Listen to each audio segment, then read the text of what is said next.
I think so many people are wrapped up in their egos. I think ego is like, I don't know if you guys read those. There's like a Stoic author. His name's Ryan Holiday. He's written a bunch of good books. One of them's called Ego is the Enemy. It's a really good book. I got to look it up. Yeah, it's just the reason you are struggling so much is because your ego is dominating your mind. If you learn how to turn that noise down, and what is the ego? The ego is just me trying to make sure that I protect myself from the opinions of others.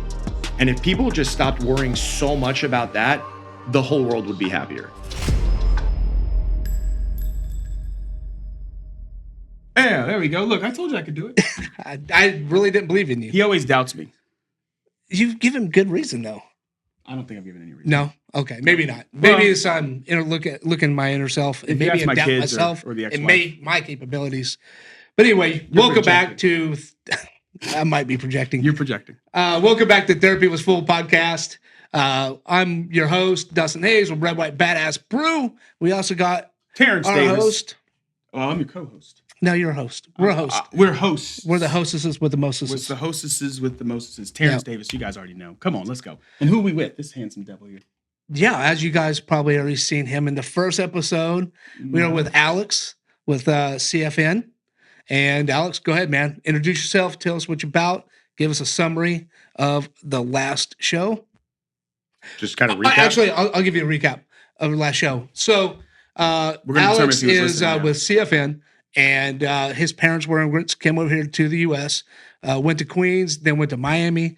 This guy got 2 degrees, decides he wants to be a Navy SEAL, goes to Buds, unfortunately gets rolled back one class, and sometimes you take measures to success and possibly do some things that you normally wouldn't do.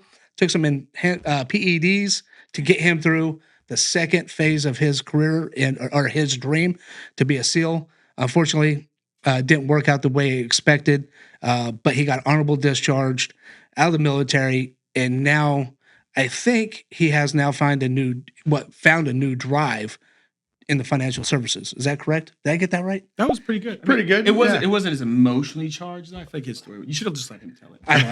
There was a whole lot less emotion. I know, He but didn't go to Queens. I didn't he want was to go. born in Queens. That's right. You were born in Queens, 2 years, went to It was a Miami. good So he's really a Miami Yeah. boy. Fort Lauderdale. He said Miami boy on here. So I said Florida Nope. boy. But it's He all said- good. Oh, Hey, you did. Okay. you got to practice processing the information in your brain. And you did really good. I'm sorry. I'm sorry. My listening comprehension is not as You good as did I so thought good. it was. You did so good. Listen, I'm not your dad. You did a great job. Why the fuck are you touching me like that? I don't know. I wanted to son you. That's what I feel like. I am older than you, right? Yeah, I'm like, last time my dad did that, me and him got in a fight.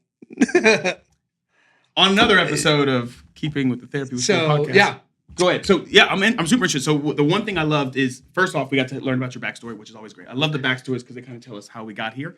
But then I love this second part of the story, which is the most fun part for me, which is you are in financial literacy. That's amazing. That's a really tough field. And I think you were kind of alluding to that at the end of the last story anyway, how respectfully, this journey for you was actually tougher than Buds, you said. Yeah, I would say there's different kinds of tough, right? There's physical challenges, which is physical pain, right? My chest is sore. I can't do any more pull-ups. My back is on fire. My shin splints are on fire. Yeah, Totally. But then there's fear of rejection, fear of other people's opinions. And for so many people, I think that is much more painful than physical pain. It's like traumatizing and paralyzing for so many people to do anything where they might be judged or rejected by others. And if you don't have the ability to withstand that, never get into financial advisory or never get into real estate. entrepreneurship at all. Just Yeah. leave that. Now, and then when you went over, I know we talked about the last episode. You were at one of the largest firms, which you left a month ago. Did you go right into that, or did you go off on your own first? So you were like a full blown entrepreneur, or you went right No, into I that? went straight into it was interviewing with. I got offers from a good number of firms because I think of my background didn't look bad on paper, right? All they knew was I got an honorable discharge. I had a degree from UF. I had a full ride. They're like, okay, good candidate. And so obviously in my interviews, I probably didn't tell them everything, but yeah, so I had a buddy this is kind of crazy how it comes back full circle. I had a buddy in South Florida that was killing it with this same company. And when I was interviewing, he was telling me that I should go to this company, but in San Diego, obviously a different office, because the training was super good and it helped him become successful. And so I trusted him and I started with this firm.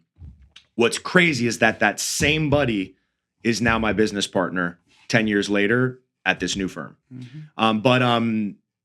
You have to get your licenses, right? So I studied, got my insurance licenses. Then shortly thereafter, I got my securities licenses. You start with your Series 6, your Series 63, then you get your 7. And so I started cold calling. I started going to networking events. I started going to chambers of commerce. I started messaging people on LinkedIn like crazy. I joined a BNI. I did everything I could, and it was hard.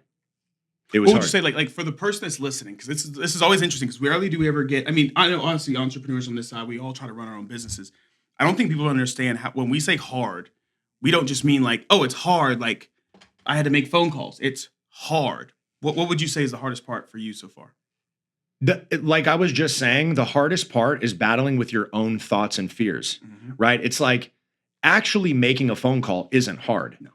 It's thinking about, okay, is this person going to hang up on me? Are they going to, all that noise isn't even real, right? And remember, I kind of mentioned that the whole meditation, mindfulness journey from years earlier, that actually ended up coming in handy, right? And I'll tell you, I actually, something that motivated me is when I went to apply for this company, I took an assessment and the managing partner said, Alex, you got like barely a passing score. On the assessment, there's a red flag and it says that you will probably struggle in this career because the way that you answer the questions shows that you're probably going to really struggle with rejection. And when he told me that, I was like, I want it even more now. Challenge accepted. I want it even more now. Like, I'm not going to let some fucking assessment dictate that I can't do this. I'm going to prove that assessment wrong. And it was still hard, but like that just more, that motivated me more to just prove that fucking assessment wrong. And I ended up becoming that mentor who told me that, ended up becoming my right-hand guy. I ended up being the second in command at that office for the last, 6 years. A partner. And he's like, and he's like a dad. Yeah. He's the managing partner and I was his right-hand man for the last 6 years before I left. So that's what I mean by hard. You're calling on friends and family and people you don't even know. And when you're brand new, not everybody is like, yeah, sure, handle my retirement. They're like, I'm not interested. Yeah. No. Well, how long you been doing this? And dealing with that and then picking up the phone again. And then again. Most people struggle with that. Oh, not most. Almost all people. And even if they don't, there's that internal. And I tell people all the time, I've been cold calling. I've been in real estate for 13 years. Even now, when I pick up a phone, I still have that same like, oh, it's gonna ring. No one's gonna answer. God, did I want to make calls today? It's for that fraction of a second. Then they say hello, and it was because now I'm in a conversation. You're in the now. I'm in the now, right? And that's what happens is they're so focused on their predisposed future that doesn't even happen yet that they're like, oh, it's gonna be the worst phone call ever. This guy's gonna hate me. Hello, and now it's game time, and now I'm on. Now, do a lot of people not like to talk about finances? Yeah, they don't. I mean, it's the fear of it. Like this might be a cultural thing. People are not good at planning. Most people do not have an organized plan. And even though they might, they put your hand down. What's crazy though is on the outside, they look great. I feel triggered. He just added me on Insta. Like if you're not watching on YouTube and you're watching this on if you're listening to this on podcast on Spotify or Apple iPads, whatever it is, he just added me. He's a big. If you want to see real content, go to Red, White, and Badass Bro. You'll see some real content being made with lattes. There's nothing fake about it. Yeah, that's interesting though.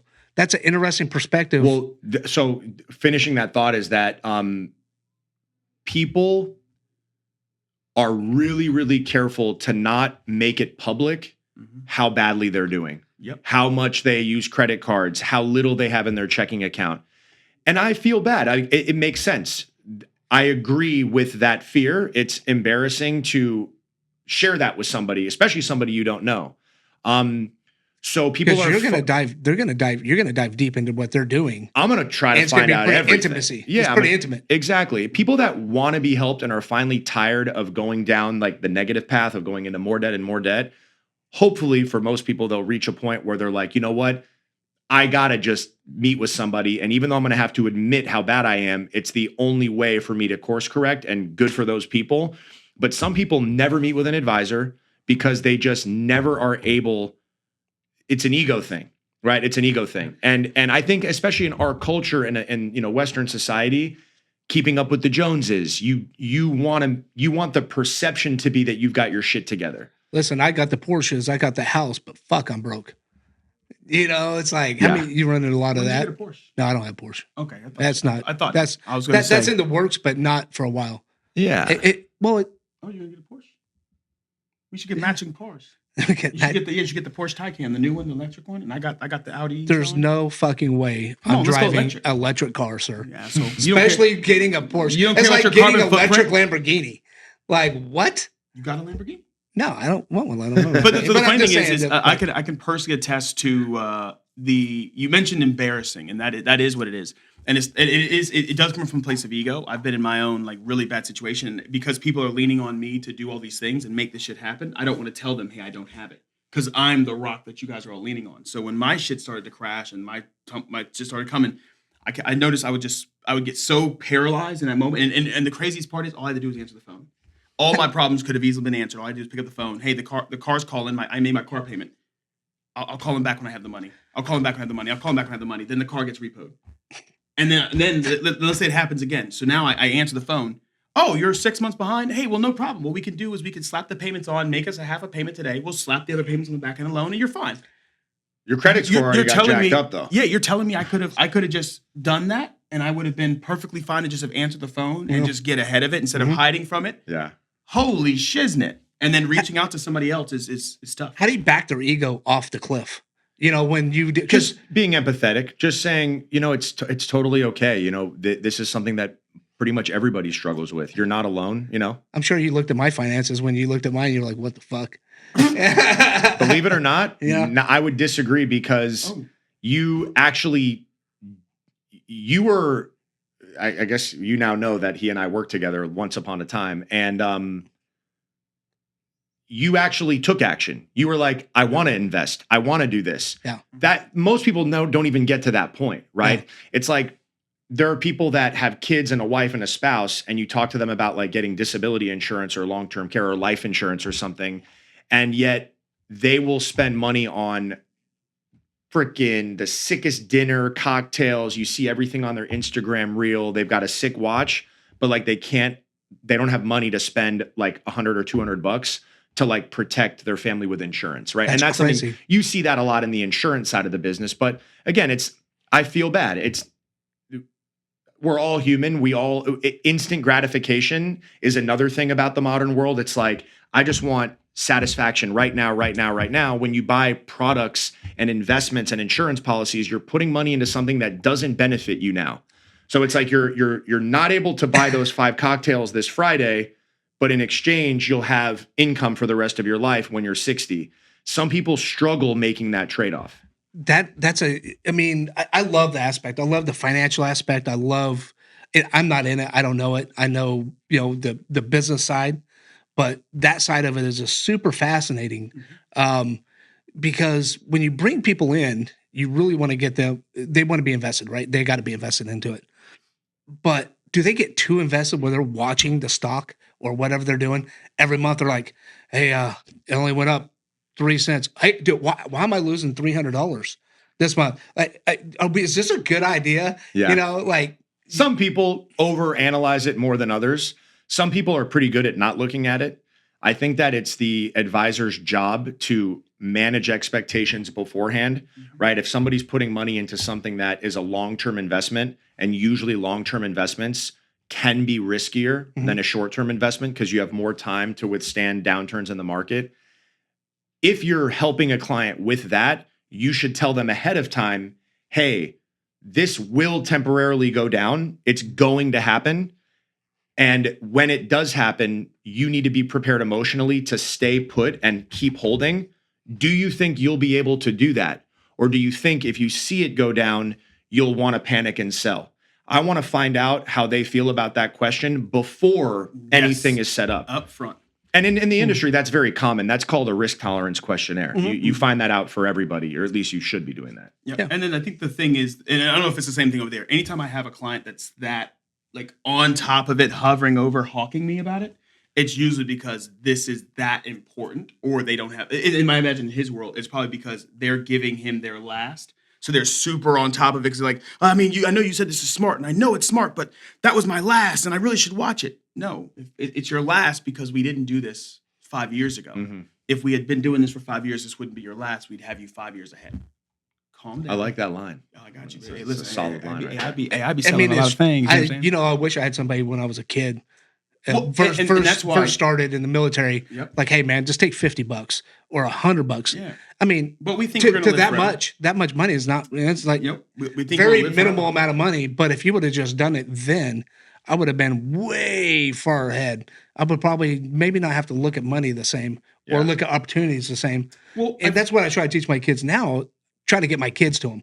I'm like, gotta go talk to fucking Alex, guys. I can only get you to the water. You got to be able to drink the water, okay? Well, that's why the easy thing to do is not even get them to drink the water. Just make the account for them and just say, hey, here you go. And when you're 18 and it's your account, you can do what you want with it. You want to sell it? You want to take the cash? It's your business. No, after I'm talking about my older two kids. My younger two kids, that's a different story. We'll talk strategy. The younger ones, but for me, I think the big thing and how I get them, because you asked about comfort. How do we get them out of that comfort zone? I tell them, because I've done everything you think you're going to do. I've already done it.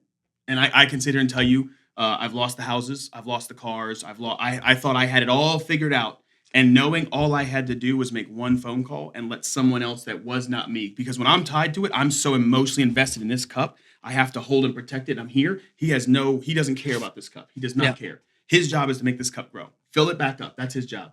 I'm squeezing the life out of this cup. He says, Taylor, just give me the cup. Okay, cool. I give him the cup and I just step away. And I just have to trust that he's handling it. So I tell them, hey, listen, everything you're trying to do, I know you're ignoring the phone calls. Stop. Take the phone calls. It's embarrassing. It sucks. That person in line does not care. They've talked to 1,800 other people that haven't paid their debts. Answer the phone call. That the house you're about to lose, talk to the lender. You can save the house, but they don't ever listen. Yeah. I do want to go back to his transition real quick, because I want to, what would you give somebody, what advice would you give somebody that is transitioning? Into just leaving the military and doing anything, or going into finance? Just leaving the military. We'll touch on both. Just leaving the military, because I think a financial aspect, when people leave the military, they don't quite understand what they're leaving, what they're giving up, and what they're going to go into. Because I don't think a lot of people have a job when they leave the military. They just kind of walk out on Friday and go, "Oh shit." Well, I mean, get a job. This might answer your question, or it might not, but I have a very simple philosophy that I think applies to most people's struggles. And you're hearing this more on the internet nowadays, but without sounding grim, bro, we're all going to fucking die. Like, we're all going to die maybe in the next 3 days, knock on wood, right? A drunk driver could kill me. But even if we die in 40 years, that's like super soon. We're going to die. And that actually is a beautiful thing. And if you think about the fact that, and this might be cliche these days, but cliches are cliches for a reason. It's because they're fucking true. Is that because we're going to die, the current moment that you have is very precious. And also, who gives a shit what other people think, because we're going to die and they're going to die and no one's going to remember, and we're floating on a ball in the middle of 1 trillion galaxies, and just go do whatever the fuck you want and stop tripping. Like, who cares if you suck at your job for the first day? You'll get better if you just keep trying. So I think so many people are wrapped up in their egos. I think ego is like, I don't know if you guys read those. There's like a Stoic author. His name's Ryan Holiday. He's written a bunch of good books. One of them's called Ego is the Enemy. It's a really good book. I got the book at home. Yeah, it's just, the reason you are struggling so much is because your ego is dominating your mind. If you learn how to turn that noise down. And what is the ego? The ego is just me trying to make sure that I protect myself from the opinions of others. And if people just stopped worrying so much about that, the whole world would be happier.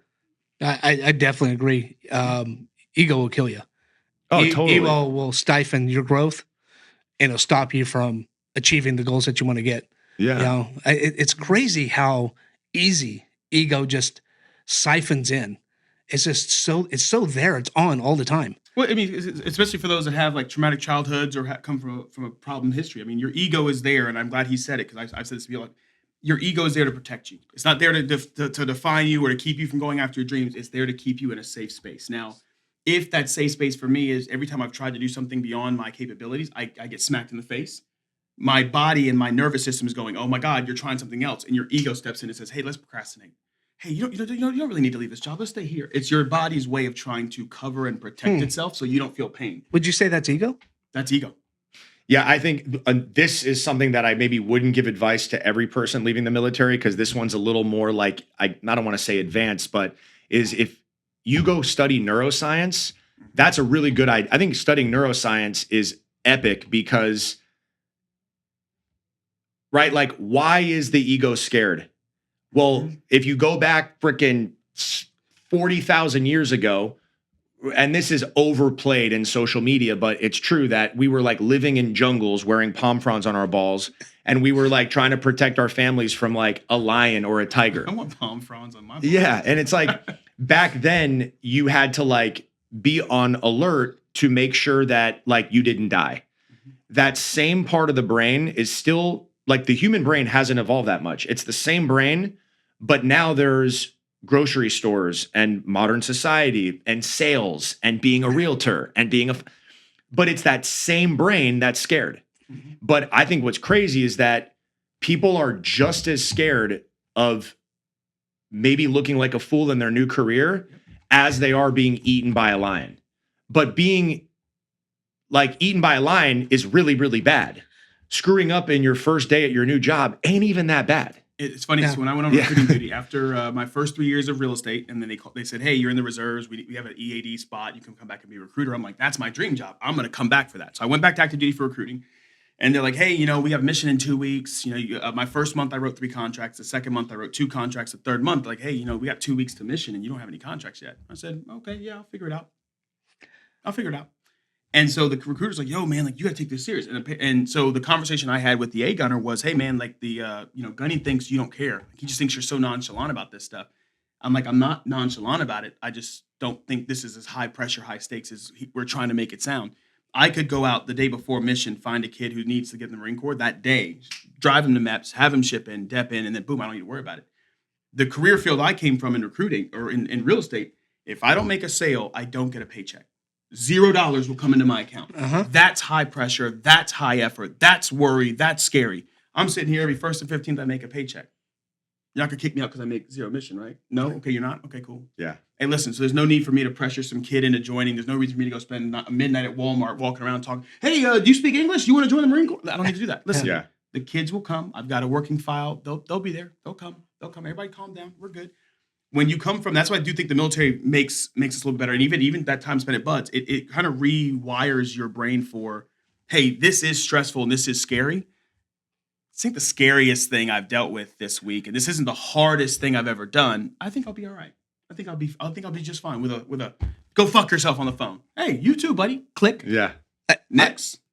I think you bring up a good point though, that like if you are leaving the military and you go into a purely commissioned sales role, that is an extra level of challenging. And if you don't have a disability rating and you're not getting tax-free money every month and you haven't been a good saver and you don't have any money in your checking account, good luck. You probably shouldn't go into a purely commission-based role until you have like a couple of months of living expenses as a buffer.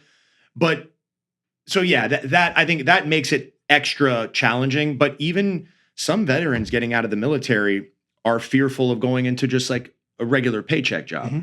And I think some of it could be solved by just not giving a fuck. Yeah. Well, to your point, also taking and I mean that in a good way, right? Taking action. Yeah, like who cares what people think? I'm going to just try this out. And if it works, great. And if it doesn't, then I'll just try something else. And just not being so wrapped up in, if I take this job, I have to stay for 20 years. No, you could take this job and stay for 6 months and go, this job sucks. I quit. That's the luxury afforded to you through civilian service. But to your point, what I tell a lot of veterans when I talk to them now, a lot of active duty kids I talk to, Hey man, 6 months. You need 6 months of emergency funds. If you get a job as a civilian, you'll have a paycheck within 6 months, as long as you get a job on the way out. If you're in real estate sales and you are gonna show up and work, statistically speaking, it's impossible you don't get one sale in 6 months. You need 6 months. 6 months, you need solid savings. 6 months of all your bills. Plus sounds like you need more than that, like 12 months. Yeah. Yeah, I mean, preferably yes. But now what or happens disability rating command, and somebody we'll coming wrap in. it because he's the finance guy. So I love that we're having this debate. So for me, I'd love to have more than that, right? 12 months would be great. The problem though is people get so paralyzed with being fearful they don't have the 12 months, they'll never move forward. And that's their ego's way of saying, well, hey, you don't have 12 months yet. You should wait. So what they do is they get these part-time jobs and they stay at these part-time jobs and they give part-time effort in real estate and then go, well, I got I didn't have 6 months saved up yet. And, I have 6 months, but you told me to wait, wait till I have 12. Well, then you're going to keep working this part-time job. You're going to keep giving part-time effort. So when you meet, and I'm glad you said neuroscience, because there's a neuroscience way to get out of your comfort zone. And there's a mathematical equation. I love the math.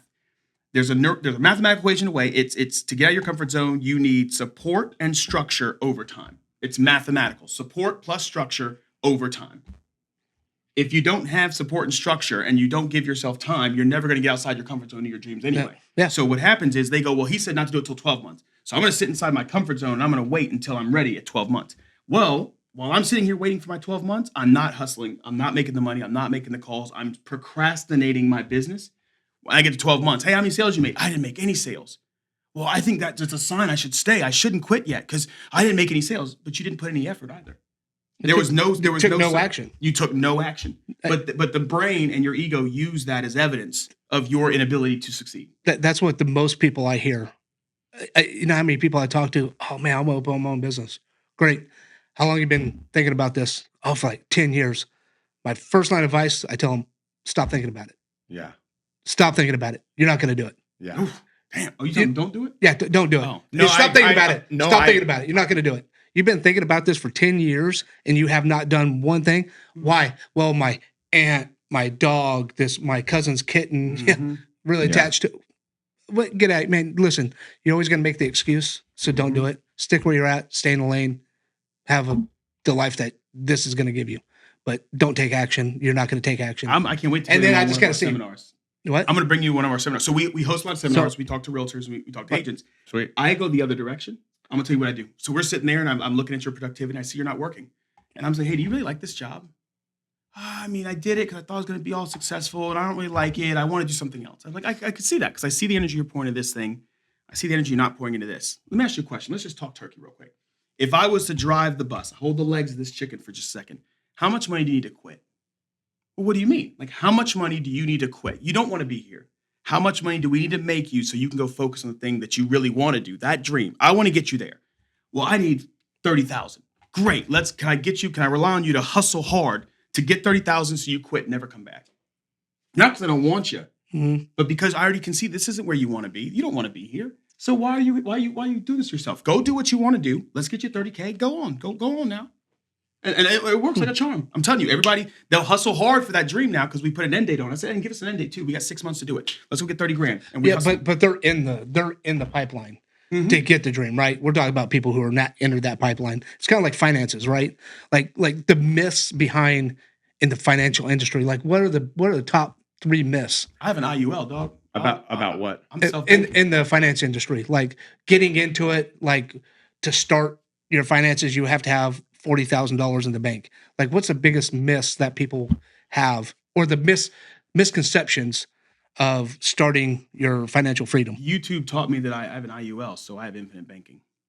Yeah, I don't even know what the fuck that is. Myths are, I don't know the exact myths maybe that I would just say that people that try to pick like a hot stock and they're like on their Robinhood and they're like, hey, do you think I should? Those people usually always lose. And if you're doing that, that's actually cool. If you've already built up a diversified portfolio and you're using like 5 or 10% of your money to like technically buying a hot stock it's like gambling, right? It's like it's educated gambling. And you might be right, you might be wrong. And if you do it with 5% of your wealth and you lose, it's all good. But if you've never saved anything and you're like, you've got $100 and you're finally ready to start saving, and you're thinking, I want to put it on a stock or in Bitcoin, that's the dumbest thing. So you're saying I shouldn't become a day trader with my last $2,000? It's the same as going and playing roulette. Oh. It's not any different. Which I'm planning on doing tonight. Yeah. So I'm gonna take that 2,000. Playing roulette's more fun. Yes. No, it's not. Yes, it is. No, it's not. Yes, it is. Oh my God! Every time they scrape the chips off there, it's like some of my soul is leaving with it. You know what I mean? It's like I worked hard for that money, and you're just gonna. Well, I placed on the table, but they're taking it. And that's exactly why. If that is, and I love that. I'm glad you said that, because I'm gonna give this over to him. He's gonna take the rest of the show. That's exactly why you should hire a financial advisor. Because if the money on the table is that important to you, you haven't detached from it yet. You're still attached to the money. When I go gamble, the second I put my $300, I take $300. I take whatever I'm comfortable losing. Mm-hmm. And I usually go maybe, let's say 20 attempts, right? So 20 bullets. I go in, I throw my $300 down. Once that money's in the casino, I've dissociated from that $300 as no longer my money. It's chips. It's just, I'm the same way. I take just an amount of money that I can lose. When it goes scraped away, I don't even look at it. I go, oh, okay. Next. $500 or $200. No, I don't take. You want to go tonight? No, I do not. I listen. Catching me in a casino is matter of fact. I only gamble in Vegas. That's fair. And I only go to Vegas every couple of years. Maybe. So they're not drawing a limo for me. Yeah. You know, they're not calling me up, hey, Mr. Hayes, man, can you want the suite? I ain't getting no comps. We're working on your gambling so we can get your points. We'll get your process. I have a different problem with gambling. I like business. So the ideal client. So I mean, it's always interesting because you're in the finance space. So you have what I call like an ICP, right? Your ideal client profile.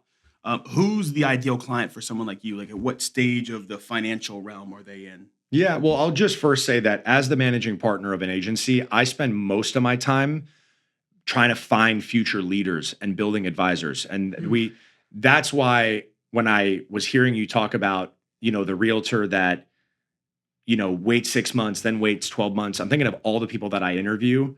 And if they have that kind of an attitude, I hate to be too direct. If this hits you, then maybe it should, but I'll just tell that person and say, this is the wrong career. Like that person is not meant to do that. They're meant to get a job. Yeah. Right. But you know what? You could be that. You could be like how I was when that assessment told me that I was, like, if that pisses you off, then prove everybody wrong and go do it. But most people need to get. So anyways, I'm looking for the people to help mentor so that they build thriving practices. And most of my focus now is on mentoring aspiring financial advisors. I do get a good amount of inbound referral just because I've been doing it for 10 years. And I love working with clients, but I would just say that my focus is split up between those two things. It's not exclusively on advising. Mm-hmm. I mean, I love working with business owners, and it's not just because they are more successful, right? Especially if you've done it for a while, but it's more complex. It's more like solving a cool jigsaw puzzle where there's LLCs and there's properties and, there's 1099 with deduction. Like when you're just a W-2 employee, there's nothing wrong with it, but it's very simple, right? You have your job, you have your 401k, and maybe you've got a mortgage and maybe you've got a kid and you want to save for their college. But when you own businesses and you want to expand and get a new location and you've got rental properties and it's just more, it's more stimulating mentally. I think at least when you've been doing it for a while, most people would agree with me. When you're brand new, you should probably just be working with families that have a simple situation just to learn the business. Retirement planning is also pretty cool. Like when somebody is trying to figure out how to enhance their income for the rest of their life. They know they're going to be getting some Social Security. Maybe they're a military veteran that has a pension. If they pass away, the wife gets the pension, but the pension that the wife gets is going to be cut in half because it's a survivor benefit. How do you replace that so that, right? Like that kind of stuff is also stimulating. But I mean, the young 25-year-old that has $50 a month also deserves attention, right? And in order to get to that complex situation at the end, you got to just start with $50 a month. I'm gonna try to see if I get his blood boiling. You ready? All right. So I want to be mentored by you. Okay. I do. I really do. Except I want to make sure that before I start making calls, I want to learn every aspect of the financial advising world before I ever set foot in a phone call. I'm sure you have this chat with your realtor people. You'll never make a call then. I mean, no. Like if I'm going to learn under you, and I'm just going to sit underneath you, and I'm going to learn every aspect of this business before I start doing the work.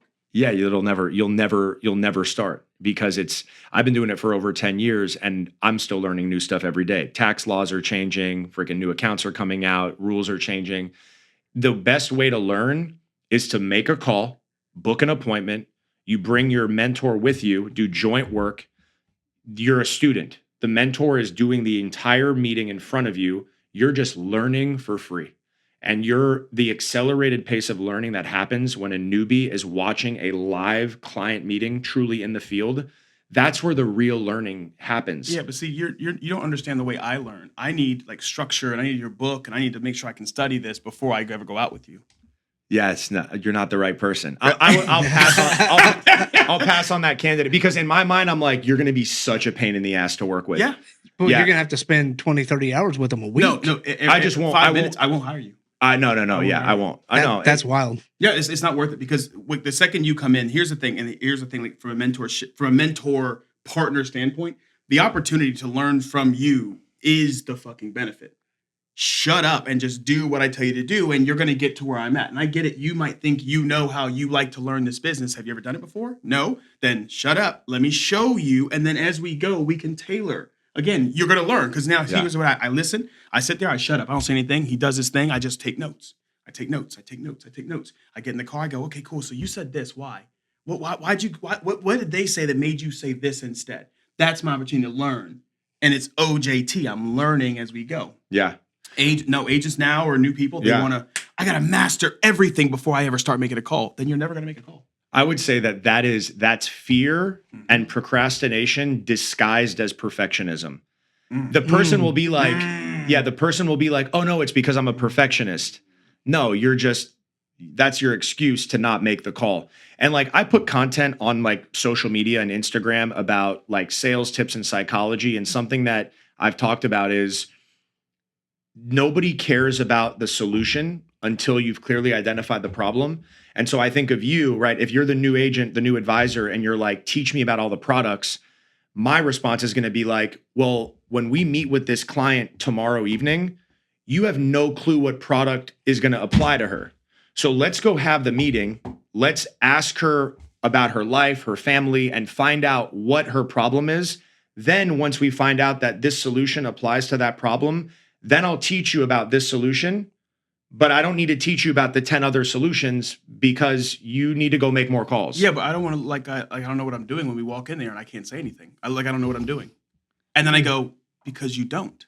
Yeah. And that's okay. That's what you have the mentor for. Yeah, exactly. That's the art of learning. But no, but see, the problem is everybody, to what he said at the very beginning, either this episode or last one, everybody's so afraid of looking like they know the job. Uh-huh. That's where imposter syndrome comes from. I want to be, and I've said it. I've told her to her face. I said, hey, listen, you know what? You're the teacher now. Why don't you come teach the class? Well, I don't know what I'm doing. I was like, well, that's funny. The only person that's in this room that's saying they don't know what they're doing is the student that wants to stand up and teach. The student who says, I don't know what I'm doing, doesn't feel guilty for that. They don't know what they're doing. They're okay with that. I'm here to learn. The teacher who's qualified to teach is saying, hey, I'm qualified to teach. I've been doing this for 13 years. I think I got it. You don't know, but you're standing in the position thinking you do. It's hard to teach you from the same position. Yeah. It's interesting how people they just get in their own way of learning. You know, I didn't know anything about every business, every industry I've been in. I had zero knowledge prior to it, you know, and I didn't have any businesses until I opened a construction business.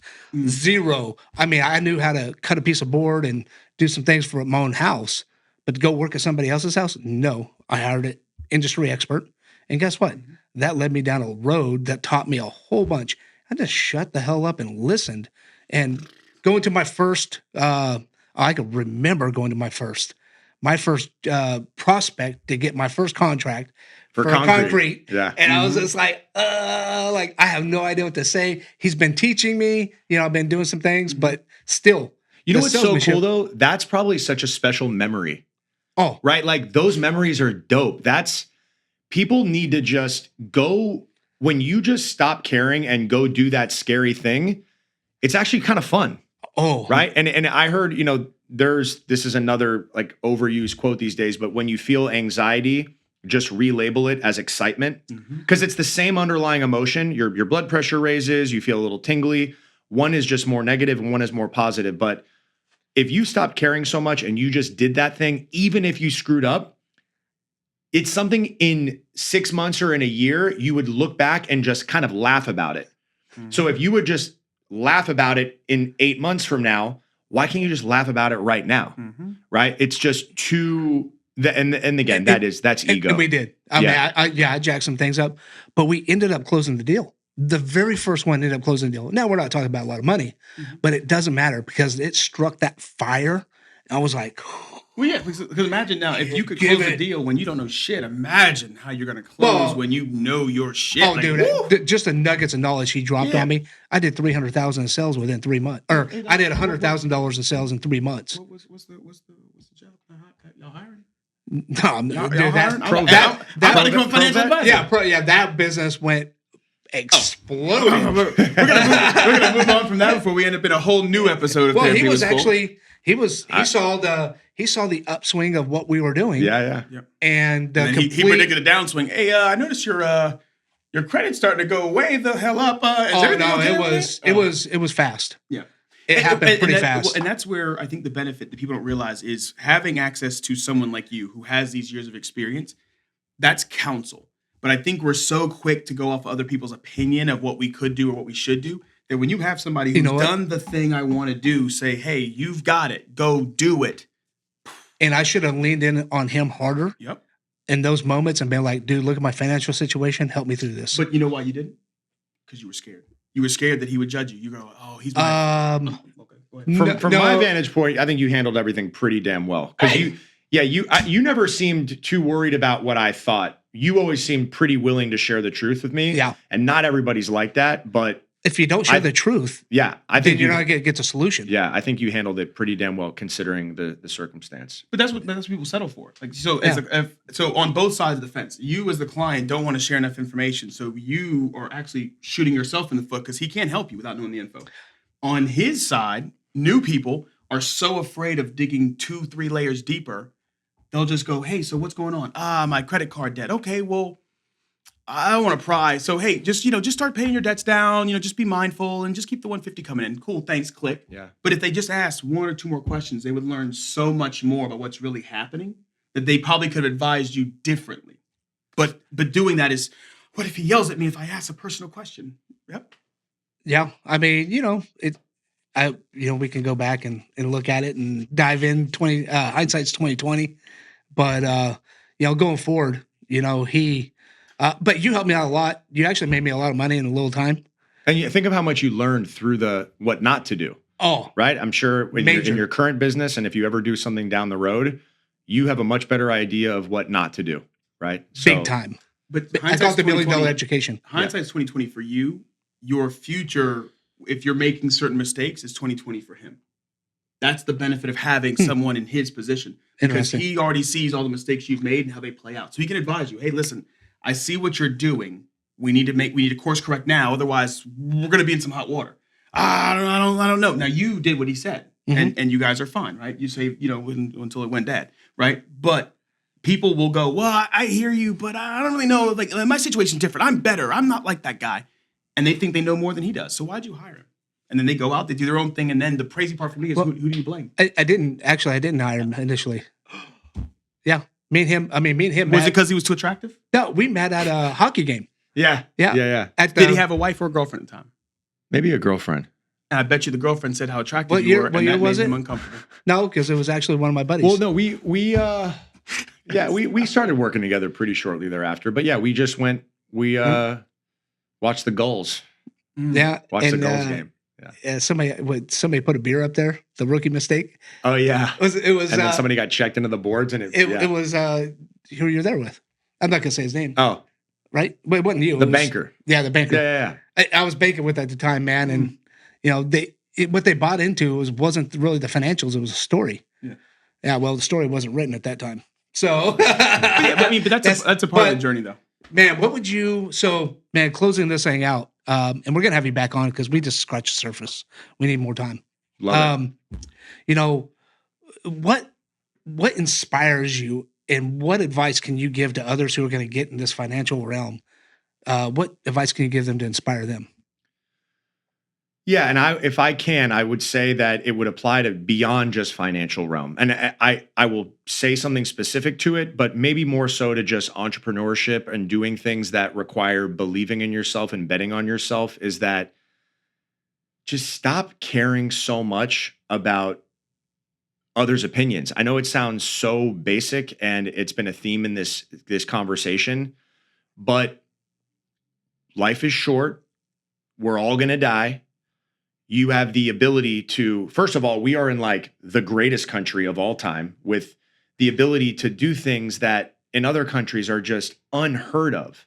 Like, if we don't have running warm water for 5 seconds, we're like so pissed and calling maintenance.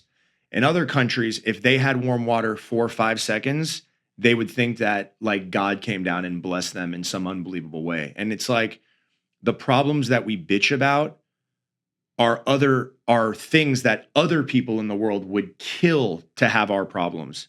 And so just having that reframe of, compared to what, right? Like, your situation is so hard. Well, compared to what? And if you can do that again and again, I think slowly you'll realize just how good we have it, at least, in this country. And if you don't have like a big neurological disorder, and you don't have a family that's dying of cancer, and I know that stuff is horrible. Like, when somebody you love is sick or your health is negative, that is heavy.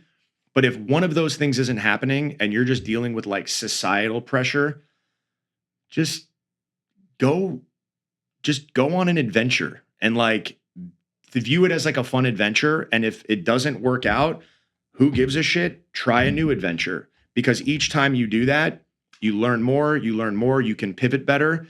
And you realize that when you lift your head up and look around, you're completely fine. Like, whether you failed at this or didn't fail at that, we overplay the negatives, and we blow them up into these things in our mind that is completely not how reality is. And I think that is like a disease that the world is struggling with right now. And I think it's always been kind of human nature. But just stop thinking so much. Go do something cool and then learn from it, and then do something cool and then learn from it, and just turn that off. And I think it'll be better. So in this couple minutes he's been riffing, I ain't gonna lie to you, I'm thinking about changing careers now. Maybe 13 years of real estate agent. Maybe that's what's happened. I got so bored with the whole thing. I need to switch over to financial planning. If there was an ideal, and by all means, let them know, because it's right there. Let's say you have opportunity to talk to two people. This person in particular is the ideal client, the person you want to say, if you guys are looking for mentors. If I was someone on Instagram watching a reel of you talking, for me to help them with helping with their planning, or hire them and train them on how to be an advisor. Hire them and train them to be an advisor. Okay. So if I wanted to work for you, and there's the person with the drive, the passion, the energy that you want to have underneath you, who does that person look like, and tell them to give you a call? Yeah, I mean, you just said it. It doesn't matter if you went to Harvard. It doesn't matter if you're good at math. That shit's cool, but it's in and of itself is completely irrelevant. The best candidates and the people that succeed are people that just want to win, right? Like, if you just have a drive, like, I want to prove to myself that I can be a master at something, and I don't want to settle. I want to achieve my fullest potential. That sounds kind of cheesy, but there are people that like really, really want to prove to themselves that, hey, I'm really, like, I want to be successful. And I don't think you can teach that. I wish I knew how to teach that, because if I knew how to teach that, there's a lot of people that I would have taught that to. Mm-hmm. But being coachable, being willing to fail at trying something new. And then in my business, I would say communication skills in industries like, if you're a carpenter, you need a saw or a hammer, right? If you're a surgeon, you need a scalpel. In my business, the number one tool that we use are the words that we use, right? And the tonality in which you deliver them. So I will say that either you got to be good at communication, or you've got to be willing to want to get good at communication. But drive is the most important thing. So let's say, hypothetically speaking, this is the second person I want you to talk to. So let's say I have all those things. I went to Harvard. I've got this chip on my shoulder. I want to work hard. What are some of the things that you see in me that make you go, you are absolutely not the person I want sitting underneath me? Kind of the opposite of what I just said, right? Like somebody that is looking at all the potential threats instead of asking questions about like, wow, so I could actually build this to a multiple 6-figure income in the first couple of years, or wow, I can kind of manage my own schedule. That's good. The flip side is wait, so if I don't make sales for the first 6 months, I don't get anything. Wait, so but what if I don't want to, like they're already creating the negative. That person is in threat management mode. In entrepreneurship, you have to be thinking about all the good things that can happen. And yeah, you have to calculate the potential threats, but there are people that are only looking out for getting hit in the face, and they're not seeing all the opportunities. So that's like when you were talking to me about the person that like has to obsess and look at their stocks all day long. It's like they're waiting for something bad to happen. If you keep expecting something bad to happen, something bad will happen, right? It's like seek and ye shall find. The thing that you're looking for, you usually find what you're looking for. So if you're constantly looking for beautiful things, those people usually live a beautiful life. The people that are constantly expecting bad things to happen are usually the people that are complaining, bitter, and like struggle with relationships and shit like that. Damn. I love it. I hope I didn't fit that second box. Yeah. I'm going to take a look at myself before I put an application in. You're fired already. First off, I am incredibly self-motivated. I'm used to not having no paycheck. Hey, listen, you don't get a paycheck. That's all right. We'll be all right. Go ahead, wrap them up. Yeah, you got to, man. So, thank you, Alex, for coming on Absolutely. here, man. Again, where do we find you?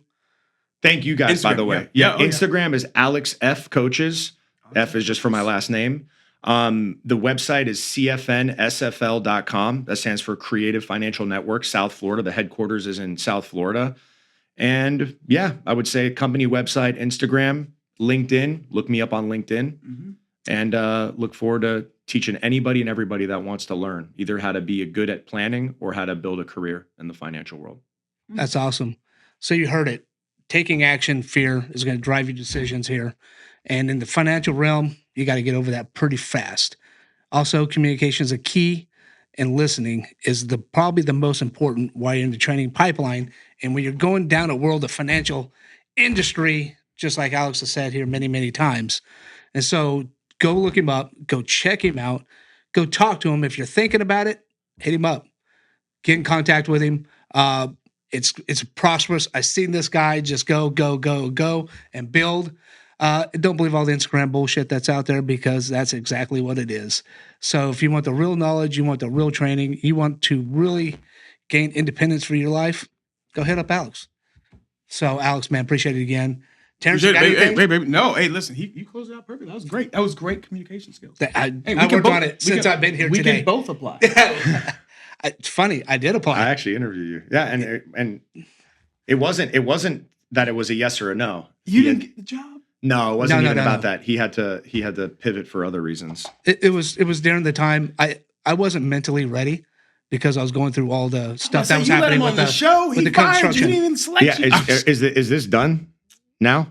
Oh no, yeah, we could talk for you. What I was gonna say is it's because when you were going through the BK, yeah, that stuff was gonna show up, and at least with that firm, if there's a BK that happened in the last year or two, they won't let you. Yeah, and that's not every company. That's just that firm. Yeah, but I think you would be good at anything you applied yourself to, just because you are a true entrepreneur. I mean, to go from concrete to then coffee to then podcast, like just to do that is something that most people would be like you said, they'd be, maybe one day it would be cool if I started a coffee business, but like they never take step one. Mm-hmm. Right. The thing I've learned to respect about Dustin is exactly what you mentioned. I think when you go from building something, this is the tough part. It's one thing to like do something new and build it, and then it get fucked up and you go, oh shit, I got to start all over again. Most people quit. Yeah. Totally. Most people would have a slice of that humble pie and go, shit ain't for me. 9 to 5 it is. And they respectfully, they go die in that. And what I mean by die is that their ambition, their drive. Yeah, totally. They would just get crumbled. What I respected about Dustin is to go through something as large and as big as that is, and then to go into something completely fucking outside his scope, and then be killing it. That is the sure sign of not only somebody that I want to be around, but like a true entrepreneur, a true business owner. And there's going to be parts where, you know, you're gonna fall astray. But the thing again I respect about you, and he said it a number of times, you're constantly seeking counsel. You're not walking around with that same chip on your shoulder going, I'll figure it out the fuck out. I know what I'm doing. No, you're going, I don't know what the fuck I'm doing. Alex, what do you think I should do next? And Alex goes, do 1, 2, 3. And you say 1, 2, 3. That's the sure sign of somebody who's going to make it regardless of whatever they do. So you're very resourceful. Yeah. Like a roach. Yeah, totally. Like a fucking roach. I was building you up. I had to go back and shit on you a little bit. Damn, I thought it'd be like a squirrel. I don't want people thinking I like you. Great too, like an alligator. I don't want them thinking I like shark. You. I don't. Cockroach. Sharks aren't resilient. That's funny.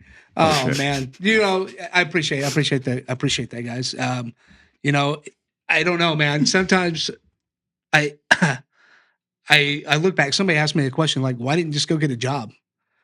It was his name was Dan Manning. He goes, "Why didn't you go get a job?" I was like, "I don't know. I didn't think about that." He's like, "What?" I feel like you would rather die than go get a job. I would. I know that about you. I would. Yeah, I would know. I've had a couple of jobs, and it's not that I'm not employable. It's the leadership is super important to me. Yeah. And how people are conducting themselves and how the leader is. Yeah. The guy I worked for, I wanted to smash his fucking face in because he was a fear-mongering. And with ProVet.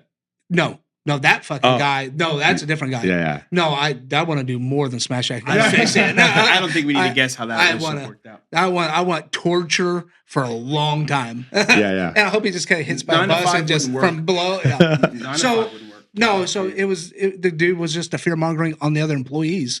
And I just told him, it was like, hey, dude, if you talk to another employee like that, I'm gonna beat your ass.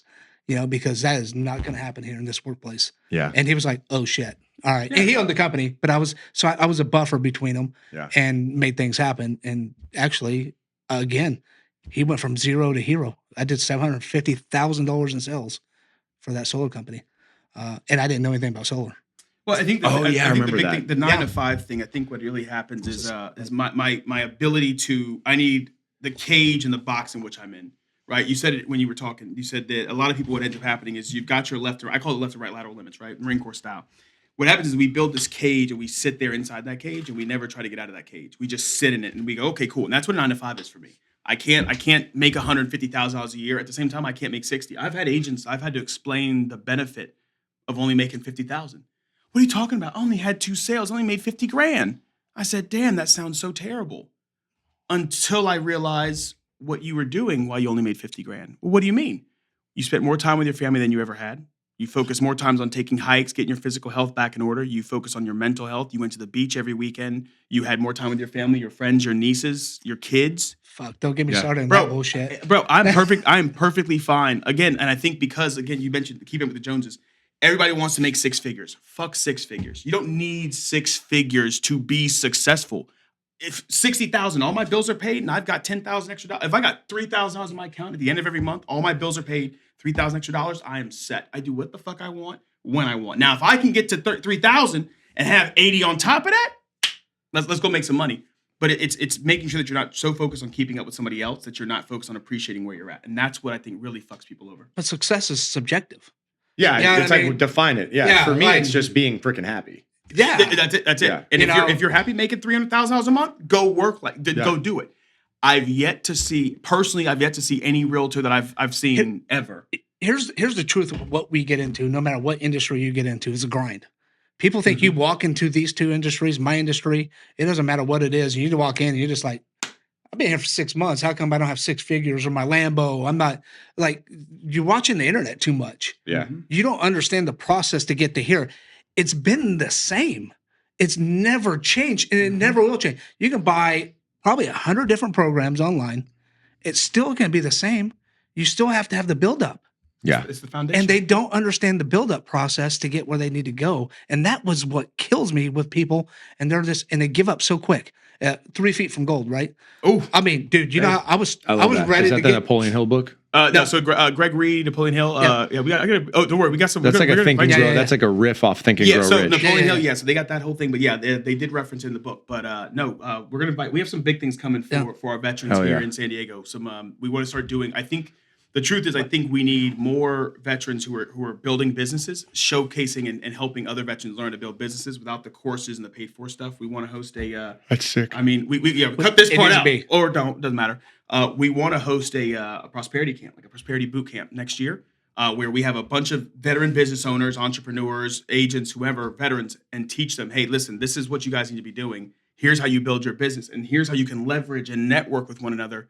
Because why not reach out to your brother or sisters? I support your business. Now I'm mentoring under you. Mm-hmm. So, or I know somebody who needs help from you. So I give you a good quality candidate. So now he's making money. He's now my financial advisor because you're just the mentor. So now I'm saving money and I'm helping. Like it's all ecosystem. He's yeah, man. That's You gotta roll, yeah. no, yeah. I mean, What brokerage are you with? Compass. Okay, cool. Yep. Oh, don't worry. We'll get you. So we gotta get my stuff switched over. Yeah, dude, fucking hit me up. We're gonna wrap that up. Hey, y'all, let's- this is therapy was full. We're gonna let you guys go It's now. been gone. Oh, it's been gone. Oh, when did we This close is just out? like Hey. extra.